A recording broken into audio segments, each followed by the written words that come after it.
जय राम जी की। अरे भाई चौंधिया कह रहे हैं, नमस्कारी नहीं कर रहा हूँ।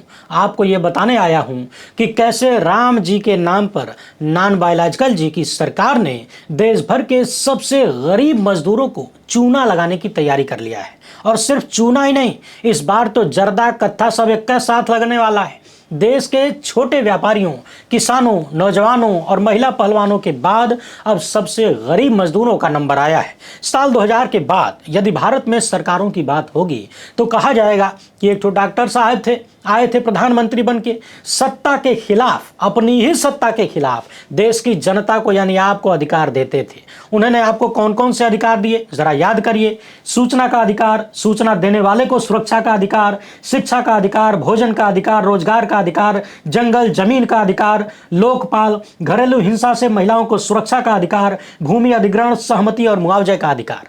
इतने सारे अधिकार उन्होंने दिए। और अब एगो नाले की गैस से चाय बनाने वाले प्रधानमंत्री हैं, खुद को नॉन बायोलॉजिकल बताते हैं, विश्वगुरु और 56 इंची हैं। इन्होंने जनता के अधिकार को छीन लिया और वो भी राम जी के नाम पर। वैसे तो 11.5 साल से राम के नाम पर टोपी पहनाई जा रही है, मगर अभी वाली टोपी कुछ ज्यादा ही खतरनाक है। कहावत है कि राम नाम की लूट है, लूट सके तो लूट, वही खेला विश्वगुरु ने शुरू कर दिया है, वो भी एक बार फिर से। कहां तो देश वोट चोरी के खिलाफ मैदान में उतरने का मूड बना रहा था कि हुजूर ने देश के कपार पे एक ठो नया बम फोड़ने का प्लान बना लिया है तथा देश के संघीय ढांचे को एक बार फिर से कहीं ना कहीं कमजोर करने का जुगाड़ भी निकाल लिया है। जी हां, हम बात कर रहे हैं मनरेगा की हत्या की। वही मनरेगा जिसने गांव गांव में गरीब से गरीब व्यक्ति को 100 दिन के रोजगार की गारंटी दिया, देश के कोने कोने में पैसा पहुंचाया, जिसका कोई नहीं था उसका मनरेगा हुआ। अब उसी मनरेगा की हत्या करके राम जी के नाम पर नया खेला करने की कोशिश हो रही है। लोग कहने लगे हैं कि उस विचारधारा के लोगों को महात्मा गांधी की हत्या से संतोष नहीं मिला तो अब महात्मा गांधी के नाम से चल रही गरीबों की योजना की भी हत्या करने लगे। सरकार ने मनरेगा को खत्म करके एक नई योजना नए कानून के रूप में पेश किया है। एकदम आसान भाषा में समझेंगे कि पुरानी योजना में क्या था और नई की योजना में क्या है और क्या नहीं है। देखेंगे कि कैसे जिस तरह बीएसएनएल को धीरे धीरे बर्बाद करके, बदनाम करके, उसकी सर्विसेज को खराब करके फिर सेठ को मजबूत किया गया, सेठ की कंपनी को बढ़ावा दिया गया, प्राइवेट कंपनी को दिन दुनी रात चौगुनी गति से आगे बढ़ाया गया, वैसे ही मनरेगा को धीरे धीरे बर्बाद करके, बदनाम करके मोदी सरकार ने सारी जिम्मेदारी अब राज्यों के मत्थे मार दी है और सारा क्रेडिट खुद लेने का प्लान बना लिया है। यानी खर्चा आपका, मुनाफा हमरे बाप का। सरकार जो नया विधेयक लेकर आई है उस पर एकदम देसी भाषा में चर्चा करेंगे ताकि हर व्यक्ति समझ ले। इसके अलावा कुछ और घटनाएं हुई हैं जिन पर चर्चा करेंगे, मगर उससे पहले आप सभी से एक छोटा सा अनुरोध है। पहली बार है तो चैनल को सब्सक्राइब करके घंटी बजा दीजिए टन से। हर एक वीडियो को लाइक और शेयर करना तथा कमेंट करके अपनी बात रखना आपकी जिम्मेदारी है। इसके अलावा आपको मालूम है कि हम किसी धन्ना सेठ या राजनीतिक दल के दम पर नहीं चलते, तभी खुलकर आपके मुद्दों पर बात हो पाती है, यानी जनता के मुद्दों पर बात हो पाती है। वो बात जो गोदी मीडिया कभी नहीं कर सकता, कम से कम इस जन्म में तो नहीं करेगा, पप्पा नाराज हो जाएंगे। इसलिए यदि हमारा काम पसंद आता हो तो इस QR कोड या फिर मोबाइल नंबर का प्रयोग करते हुए जो भी हो सके आर्थिक सहयोग भेजने का प्रयास जरूर करें। बहुत बहुत धन्यवाद। सबसे पहले अपनी स्क्रीन पर बिहार के मुख्यमंत्री का नया कारनामा देखिए। एक मुस्लिम समुदाय की लड़की नियुक्ति पत्र लेने गई थी और बिहार के मुख्यमंत्री नीतीश कुमार ने उसका हिजाब खींच लिया। सवाल यह है कि नीतीश कुमार ने ऐसा क्यों किया? क्या पूरा चेहरा देखे बिना नियुक्ति पत्र नहीं दिया जा सकता था? क्या वो चेहरा मिलान के लिए हिजाब खींच रहे थे, या फिर उनके बारे में लंबे समय से जो चर्चा है कि मानसिक स्थिति ठीक नहीं है, बुढ़ौती में सठिया गए हैं, क्या ये सब कुछ उसकी देन है, सठियापन की? आप थोड़ी देर के लिए इस लड़की को अपनी बहन या बेटी के रूप में देखिए और महसूस करिए कि कोई मुख्यमंत्री नहीं बल्कि कोई सामान्य व्यक्ति हिजाब खींच रहा है। तब शायद बेहतर समझ पाएंगे कि नीतीश कुमार ने जो किया है वो कैसा कृत्य है। हालांकि नीतीश कुमार को यह उचक्कापन भले ही ठीक लगा हो, मगर बिहार के गृह मंत्री सम्राट चौधरी को यह बिल्कुल ठीक नहीं लगा और वो समझ गए कि नीतीश कुमार यानी नीतीश कुमार जो कर रहे हैं वो गलत है। सम्राट चौधरी पीछे से उन्हें रोकने की कोशिश भी कर रहे हैं और ऐसा पहली बार नहीं हुआ है। कभी नीतीश कुमार कहने लगते हैं कि पहले महिलाओं को कुछ कपड़ा उपड़ा मिलता था जी, अब देखो ना कितना सुंदर सुंदर कपड़ा पहन रही है। कभी भरे मंच पर किसी महिला को पकड़ने की कोशिश करने लगते हैं, लोग रोकते हैं कि भैया रुक जाइए नीतीश कुमार। कभी किसी अधिकारी के कपारे पे गमला रखने लगते हैं, तो कभी एक मुस्लिम लड़की का हिजाब खींच देते हैं। आरजेडी ने पूछा है कि ये क्या हो गया है नीतीश जी को? मानसिक स्थिति बिल्कुल है, दयनीय स्थिति में पहुंच गई है, या नीतीश बाबू अब 100% संघी हो चुके हैं? यानी यह हरकत इन्होंने मानसिक स्थिति के कारण किया है, या फिर संघ वाले जो हिजाब का विरोध करते हैं वही काम नीतीश कुमार भी करने लगे हैं। बहरहाल चिंता इस बात की होनी चाहिए कि ऐसे व्यक्ति के हाथों में देश का सबसे गरीब राज्य है। हाल ही में पता चला कि बिहार में हाल फिलहाल में जो चुनाव के दौरान 10-10 हजार रुपए बांटे गए वोट खरीदने के लिए, सरकार वो पैसा कुछ लोगों से वापस मांग रही है। इसी बीच मध्य प्रदेश से खबर आई कि वहां के एक भाजपाई मंत्री हैं जिन्होंने सेना की महिला अधिकारी को आतंकवादियों की बहन कहा था। उन्होंने कहा है कि जो भी मुख्यमंत्री का सम्मान नहीं करेगा उस लाडली बहना की जांच होगी। इसी बीच दिल्ली की मुख्यमंत्री रेखा गुप्ता भरे मैदान में ट्रोल हो गई। जी हाँ, एकदम भरे मैदान में। आप भी देख लीजिए, मेसी के साथ जैसे ही वो मंच पर चढ़ी, दिल्ली वालों ने AQI के नारे लगाने शुरू कर दिए। वैसे आपको याद दिला दें, हाल ही में मैडम ने एक इंटरव्यू में कहा था कि AQI एक टेम्परेचर है। एक दिन पहले ही जब देवेंद्र फडणवीस इसी तरह के मंच पर पहुंचे तो उनकी होटिंग की गई जनता द्वारा। अब दिल्ली की जनता ने अपने मुख्यमंत्री को AQI बोलकर चढ़ाया है। लेकिन आप लोग टेंशन मत लीजिए, इन लोगों पर कोई असर होने वाला नहीं है। मैडम का इतिहास याद है कि नहीं, कितनी बढ़िया बढ़िया गाली लिखती थी। पत्रकार अशरफ हुसैन ने ये एक वीडियो शेयर किया है जिसमें कुछ असामाजिक तत्व जो स्वयं भू ठेकेदार बन चुके हैं धर्म के, न तो कानून और न ही संविधान को मानते हैं और कोई मनवाने वाला भी नहीं है और शायद ये जानते भी नहीं है। वैसे जानते सिर्फ कानून और संविधान को ही नहीं है, जानते भाषा भी नहीं है, धर्म क्या जानेंगे। यहाँ एक मुस्लिम युवक के सैलून में पहुंचते हैं और पूछते हैं कि तुमने अपने दुकान पर लकी सैलून नाम क्यों रखा है, तुम मुस्लिम हो, मुस्लिम नाम रखो। लकी सैलून रखकर क्या लव जिहाद करोगे? कान में बाली कहाँ ही पहने हो, बाली निकालो। हिंदू लड़कियों को फंसाओगे, लव जिहाद करने आए हो। इन लोगों ने दुकानदार को इतना टॉर्चर किया, इतना डराया धमकाया और उसका वीडियो बनाया कि उसने अपने कान से बाली उतार दी और फिर उसके दुकान पर जहां जहां भी लकी सैलून लिखा था सारे पोस्टर इन लोगों ने फाड़ दिए। अब सवाल यह है कि इस देश में कोई व्यक्ति किस नाम से दुकान चलाएगा, इसका फैसला कौन करेगा? कौन अपने शरीर पर कौन सा वस्त्र धारण करेगा, क्या पहनेगा नहीं पहनेगा, इसका फैसला कौन करेगा? नफरती चिंटू। वैसे इन चिंटुओं को बता देना चाहिए कि इस देश में बहुत सारे स्लॉटर हाउस हैं जहां पशुओं को काटा जाता है, गाय भैंस कटती हैं, और जो हिंदुओं द्वारा चलाए जाते हैं, जिनका गहरा संबंध बीजेपी RSS के लोगों से बताया जाता है, जिनसे चंदा लेती हैं पार्टियां, मगर उन लोगों ने मुस्लिम नाम रखा है। हमने पूर्व में इस बारे में कई बार बात किया है, कभी फिर से कर लेंगे। वहां स्पष्ट रूप से मुस्लिम नाम से हिंदू लोग स्लॉटर हाउस चला रहे हैं, मगर क्योंकि वहां बहुत बड़े बड़े लोग हैं, पैसे वाले लोग हैं, सत्ता तक पहुंच है, इसलिए कोई चिंटू उनका कुछ नहीं बिगाड़ सकता। परंतु यहां पर चिंटुओं की बुद्धि की टेस्टिंग भी देखिए। इनके अनुसार लकी नाम हिंदू है, जबकि लकी तो अंग्रेजी का शब्द है, इसका अर्थ होता है भाग्यशाली। फारसी में कहें तो नसीब वाला, वहीं से आया है ये शब्द। मगर लकी तो साफ साफ अंग्रेजी का शब्द है ना। यानी भीड़ की शक्ल में किसी पर मानसिक हमला करने वालों को यह भी नहीं मालूम कि जिस शब्द पर वो विवाद कर रहे हैं वो किस भाषा का है। धर्म तो छोड़िए, इनको भाषा का भी ज्ञान नहीं है। अब जिनको भाषा का ज्ञान नहीं वो धर्म को क्या समझते होंगे। मगर मूल सवाल ये है कि इन लोगों को सरेआम संविधान का उल्लंघन करने की ताकत कहां से मिलती है? संविधान में तो साफ साफ लिखा है कि इस देश का नागरिक किसी भी क्षेत्र में जाकर अपना धंधा पानी कर सकता है। वहां तो नहीं लिखा कि जो जिस धर्म का है उसी धर्म का नाम रखेगा। बहरहाल, जब देश की सत्ता ही देश के करोड़ों मजदूरों को एक झटके में कुचल देना चाहती हो, उनका अधिकार छीनकर उन्हें भीख पर आश्रित कर देना चाहती हो, तो फिर चिंटू बेचारे उन्हीं के बनाए हुए ठहरे। दरअसल केंद्र की मोदी सरकार ने एक नया विधेयक पेश किया है जिसका नाम है विकसित भारत रोजगार और आजीविका मिशन ग्रामीण, और यदि ये पास हो जाता है तो महात्मा गांधी राष्ट्रीय ग्रामीण रोजगार गारंटी अधिनियम 2005 समाप्त हो जाएगा, निरस्त हो जाएगा।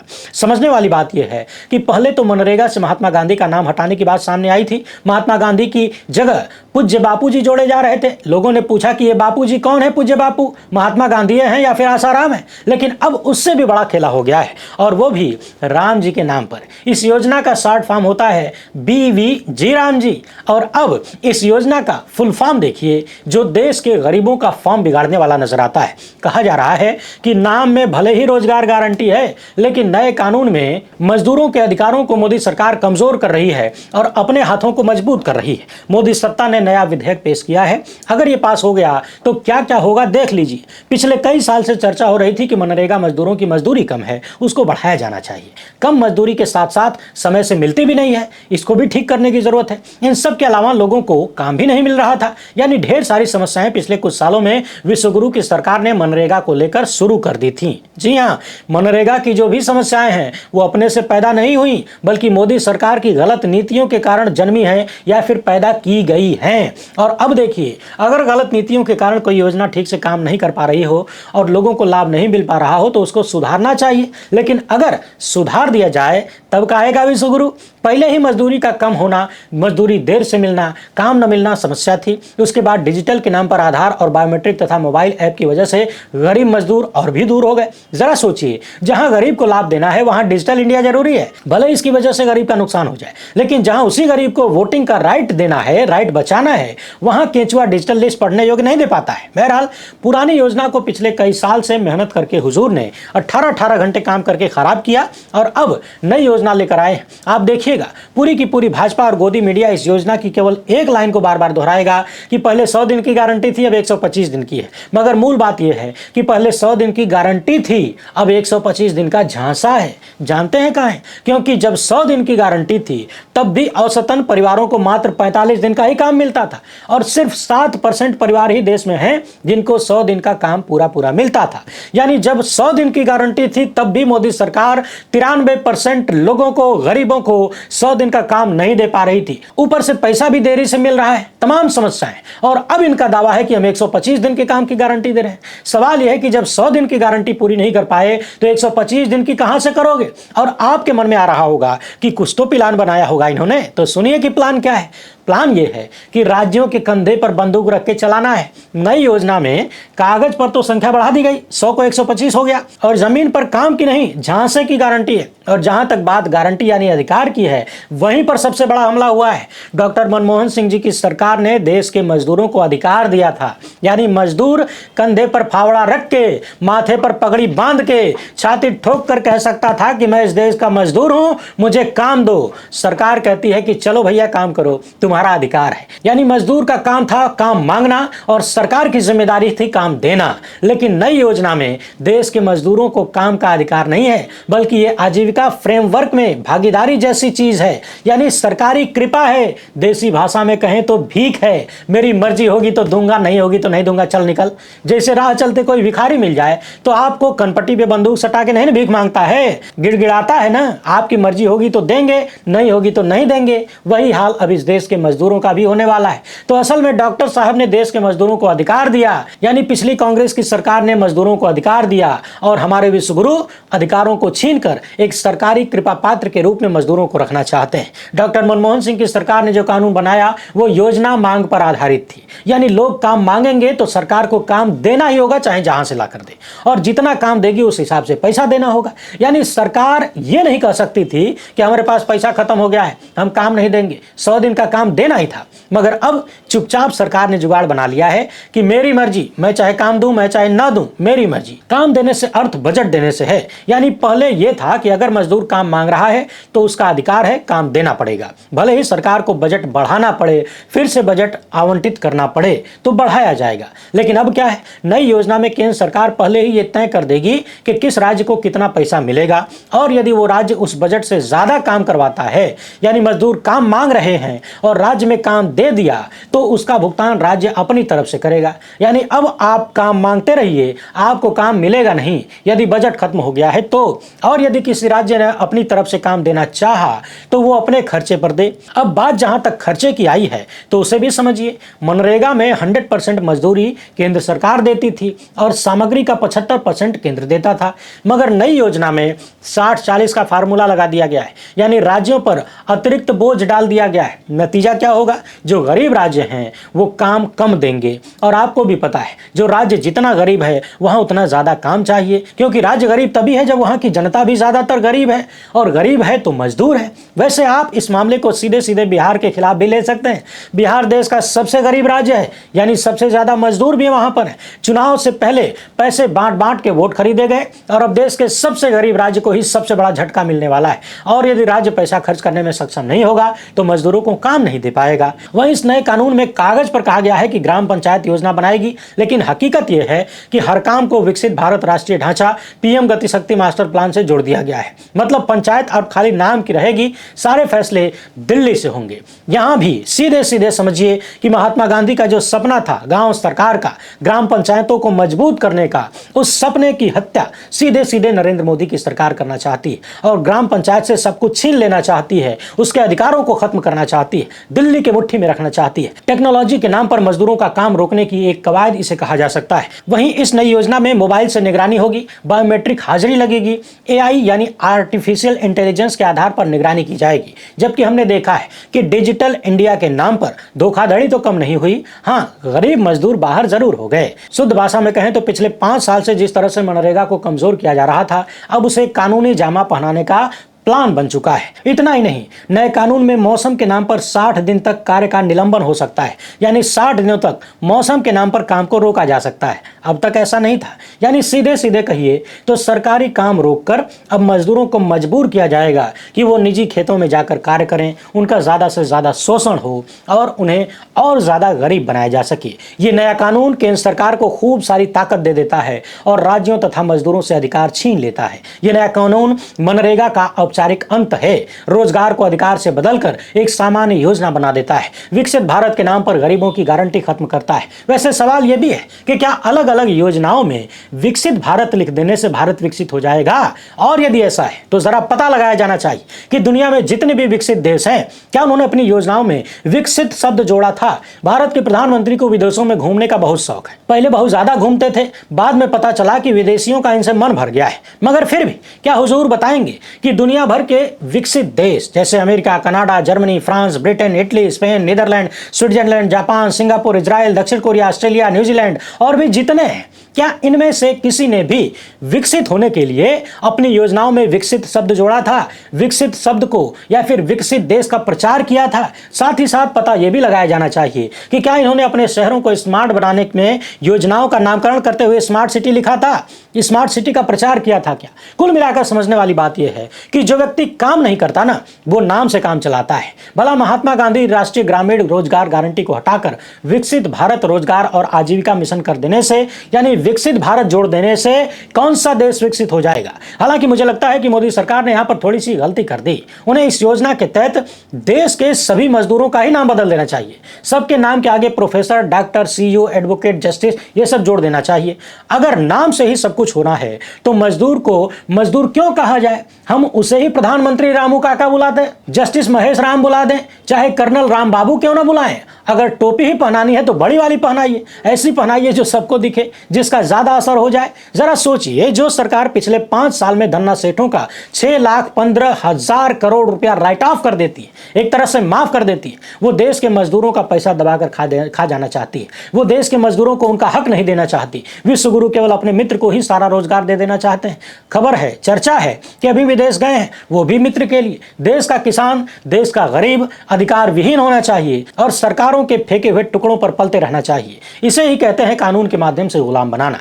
नए कानून के तहत केंद्र सरकार यह तय करेगी कि किस राज्य को कितना पैसा देना है, कहां यह योजना कब लागू होगी कि नहीं होगी। अब आपको पता है मोदी सत्ता कितनी ईमानदार है, एकदम भेदभाव तो करते नहीं है लोग।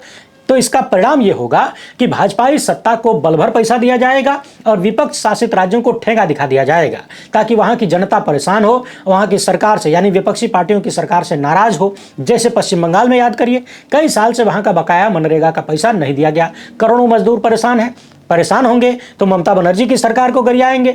योजना का खर्च अपने कंधे से उठाकर राज्यों के कंधे पर डाल दिया गया। अब राज्यों को बड़ा हिस्सा देना पड़ेगा। यानी एक तरफ जीएसटी का राज्यों का हिस्सा हुजूर देते नहीं है, दूसरी तरफ उनका खर्चा बढ़ाने का प्लान बना लिया है। और यदि जनता काम मांगती है और बजट खत्म हो गया तो पूरा का पूरा पैसा राज्य को अपने पास से देना पड़ेगा। देसी भाषा में कहें तो मजदूर का अधिकार छीनकर उसे कृपा पात्र बनाया जा रहा है। मजदूरी का बोझ केंद्र अपने कंधों से उठाकर राज्यों के कंधे पर डाल रहा है और ताली बजवाने के लिए 100 दिन की जगह 125 दिन लिख दिया है, लेकिन खाली लिखाई है। जबकि हकीकत यह है कि पिछले कई साल से 100 दिन रोजगार लोगों को मिला नहीं, औसतन खाली 45 दिन ही मिलता है और 93% लोगों को 100 दिन का रोजगार नहीं मिला, यानी खाली 7% लोगों को मिला।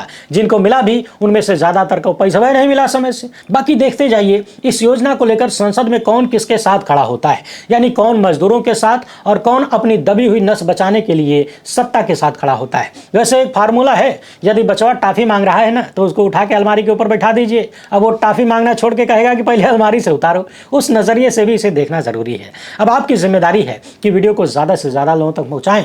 इस विधेयक में में अभी बहुत कुछ देखना पढ़ना समझना बाकी है, वो भी किसी अन्य वीडियो में लेकर आएंगे अगर जरूरत पड़ी तो। अब हमने अपनी जिम्मेदारी निभा दी है, आप अपनी निभाइए, ज़्यादा से ज़्यादा लोगों तक शेयर करिए। पहली बार है तो चैनल को सब्सक्राइब कर लीजिए। हमसे जुड़ने के लिए बहुत बहुत धन्यवाद। जय हिंद।